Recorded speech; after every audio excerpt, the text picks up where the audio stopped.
Perkenalkan, namaku Diah, 27 tahun. Aku seorang karyawati di sebuah pabrik. Aku sudah 3 tahun ini menikah. Suamiku Mas Sony bekerja sebagai sales penjualan. Hubungan kami baik-baik saja. Punya rumah, mobil, dan fasilitas lainnya. Tapi sayangnya aku belum punya momongan. Suatu ketika aku dan suamiku pergi berlibur ke sebuah wisata tak jauh dari tempat tinggal kami. Kami camping di sana. Suasana di sana ramai, banyak orang yang juga berlibur. Awalnya liburan kami sangat menyenangkan, hingga saat akan pulang ada sebuah kejadian aneh. Saat aku ingin membeli makan, ada seorang bapak-bapak paruh baya menegurku.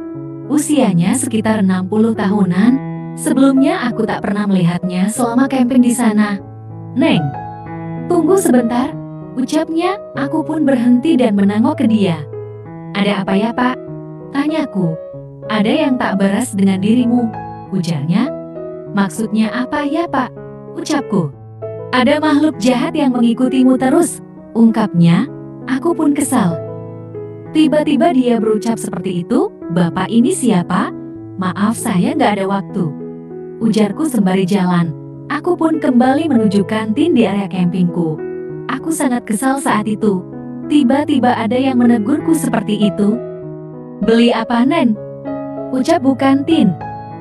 "Beli makan, Bu," jawabku singkat. "Mau pesen apa?" ucapnya. "Nasi ayam sama sayur, Bu, bungkus 2 ya," jawabku. Ibu kantin pun segera membuatkan pesananku. "Ini, Neng, jati pas 50.000 ya," ucap Bu kantin. Aku pun membayarnya. Sembari menunggu kembalian, aku iseng bertanya ke ibu kantin. "Bu, maaf numpang tanya," ucapku. "Tanya apa, Neng?" jawabnya. "Itu siapa ya, Bu?" tanyaku sembari menunjuk ke bapak tadi. Dia ternyata masih memperhatikanku. "Itu namanya Mbah Sastro. Dia dukun sakti di sini." "Kenapa emang, Neng?" tanya Bu kantin. "Gak apa-apa, Bu, tanya aja," ungkapku. Setelah menerima kembalian, aku segera pergi. Dia terus melihat ke arahku. "Nanti kalau kamu butuh bantuan datang aja ke sini," ucap Mbah Sastro. Aku terus berjalan tak menghiraukan ucapannya. Aku kembali ke tendaku, menyantap sarapan pagi bersama suamiku. Aku tak menceritakan kejadian itu ke Mas Sony. Aku takut menghilangkan moodnya. Setelah selesai sarapan, kami mulai berberes. "Siang ini kita akan pulang." Akhirnya kami pulang dan sampai di rumah. Aku sama sekali tak menghiraukan ucapan bapak tadi. Walaupun aku masih saja teringat kata-katanya. Waktu berjalan kami sudah 1 bulan dengan camping itu. Aku kembali cek ke dokter karena aku sedang promil. Tapi dari berbagai macam usaha aku kerjakan, semua tak ada hasil. Aku masih belum bisa hamil. Promilku gagal terus. Suatu ketika aku bermimpi bertemu bapak tua itu. Seketika aku kaget, kenapa dia datang dalam mimpiku. Aku terus kepikiran akan hal itu. Pikiranku makin gak karuan. Apa benar ada sesuatu yang terjadi padaku? Seminggu berlalu, pikiranku masih tak karuan.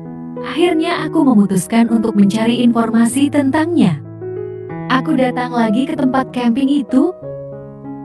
Dan aku menuju kantin yang aku tanya waktu itu.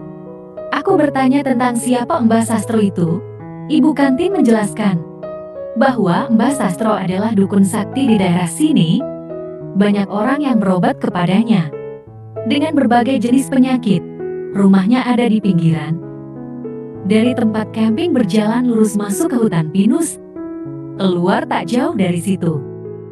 Awalnya aku ragu untuk ke sana.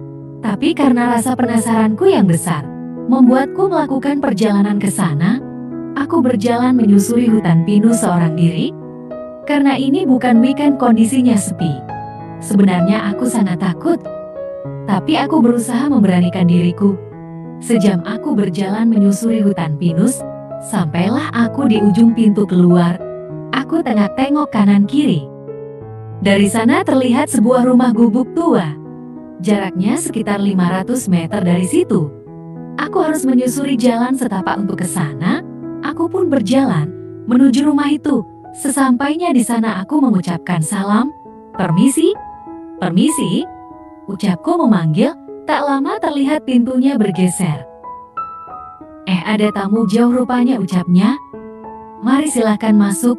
Lanjutnya, entah kenapa aku menurut saja akan perintahnya. Mbah Sastro mempersilahkan aku duduk di sebuah dipan kayu. Di sana ada meja layaknya dukun. Gagal lagi ya programnya? Tanya Mbah Sastro. Aku pun kaget mendengar ucapan dia. Bagaimana dia bisa tahu soal itu? Iya Mbah. Jawabku sembari bingung, mau diulang 1000 kali pun akan gagal jika akar masalahnya tidak dibuang. Ucapnya. Tolong bantu saya Mbah, ucapku. Tapi syaratnya berat Nen, ucap Mbah Sastro. Berapapun saya kasih Mbah, jawabku. Dia pun tertawa mendengar itu. Tidak semua masalah bisa selesai dengan uang. Kalau Mbah mau uang, Mbah bisa punya lebih banyak dari yang kamu punya saat ini, ucapnya. Maaf Mbah, syaratnya apa akan saya usahakan Mbah, ucapku. Sebenarnya ini sudah lama terjadi. Dari ketidaksengajaan yang Nang buat sendiri. Nantinya kamu yang menyelesaikan sendiri, aku hanya membantu membuka jalannya, ungkapnya. Sebenarnya saya kenapa Mbah? Tanyaku serius, ada sosok yang sebenarnya dikirim buat menyelakakan kamu. Tapi makhluk itu justru suka kepadamu. Dia menginginkan sesuatu darimu. Tetapi dia tak bisa membuka jalan untuk itu. Jadi dia menutup jalan kalian. Untuk tak bisa punya anak, ujar Mbah Sastro. Aku yang tak paham hal-hal seperti itu. Tak begitu memperdulikan. Mbah bisakan tolong saya, ucapku. Bisa Nang, jawabnya. Mendengar itu aku merasa sangat lega. Nanti Nang semedi di situ. Tapi sebelum itu Nang hafalkan bacaan ini. Ucapnya sambil memberi selembar kertas. Setelah beberapa saat, gimana Nang sudah hafal? Tanyanya. Sudah Mbah, jawabku. Dia mengarahkanku ke sebuah sudut. Dia juga menyiapkan seperti bunga dan dupa di sekitarku. Tutup mata dan baca mantra itu Nang, ucapnya. Aku pun menuruti perintah Mbah Sastro. Baru aku membaca 1 kali, Mbah Sastro membisikkan sesuatu ke telingaku. Neng Mbah keluar dulu. Apapun yang terjadi jangan dilawan, ikuti saja. Tetap baca mantra ini dan tutup mata. Aku pun mengangguk dan terus membacanya. Mbah Sastro pun keluar terdengar membuka pintu. Setelah aku baca beberapa kali, badanku mulai rileks. Seperti tak lama, aku dengar suara pintu terbuka. Dan ada seseorang berjalan dan berhenti di depanku. Kalian pasti tahu apa yang terjadi jika seperti itu. Benar, itulah yang terjadi.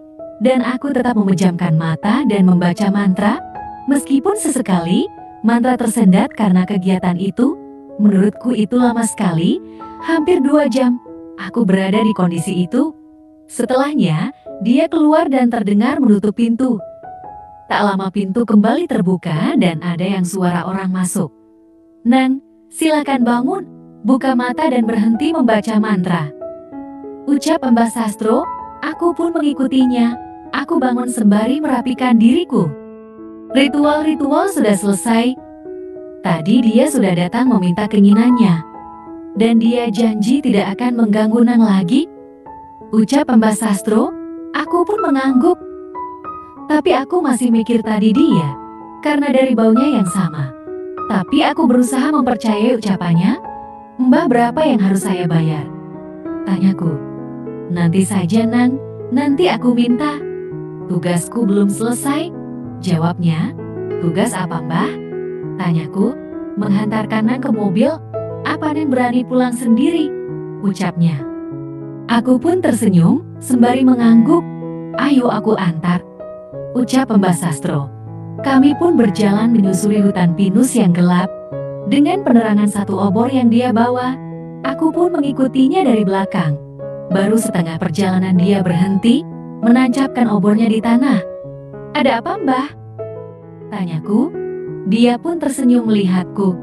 Gini Neng, Mbah mau minta mahar yang Nang tawarkan, ucapnya. Berapa Mbah, jawabku. Dia pun tersenyum menatapku, sembari mengeluarkan lidahnya, menyapu bibirnya. Iya, dia minta mahar itu bukan uangmu. Di bawah rimbunya pohon pinus dan cahaya obor, aku membayar mahar. Aku membayarnya. Setelah selesai membayar mahar, kami kembali melanjutkan perjalanan. Sampailah di parkiran mobil. Di sana sangat sepi. Karena sudah malam juga, aku pun berjalan menuju mobil. Saat aku masuk mobil, saat aku ingin menutup pintu, Mbah Sastro menahannya. "Kenapa, Mbah?" tanyaku. "Mbah mau minta mahar lagi, Nang. Tadi Neng baru bayar setengahnya," ujar Mbah Sastro. Aku sangat bingung. Aku sebenarnya tak ingin melakukan lagi. Tapi aku tak berani menolak permintaannya. Akhirnya aku membayar mahar di dalam mobil. Setelah selesai, dia mengucap terima kasih dan menyuruhku hati-hati di jalan. "Jangan mampir-mampir," ucapnya. Aku pun mengangguk dan melajukan mobilku. Di dalam perjalanan, aku merasa menyesal dengan apa yang terjadi. Tapi mau gimana lagi, semua sudah terjadi. Sesampainya di rumah, aku sangat lemas sekali. Badanku serasa tak bertulang. Untung hari ini suamiku ada event di kantornya. Dia tak pulang. Makanya aku berani ke sana. Aku pun mandi dan langsung tidur. Aku terlelap hingga pagi tiba. Aku berusaha melupakan semuanya, menganggap semua tak pernah terjadi. Tapi keajaiban muncul. Setelah 2 bulan dari kejadian itu, aku dan suami ke dokter kembali, ingin melaksanakan promil lagi. Tapi saat dicek dokter, ternyata aku sedang hamil. Usianya 4 minggu. Suamiku sangat senang mendengarnya. Kami sangat bahagia. Tanpa aku sadari, aku mengucapkan terima kasih kepada Mbah Sastro di dalam hatiku. Selesai.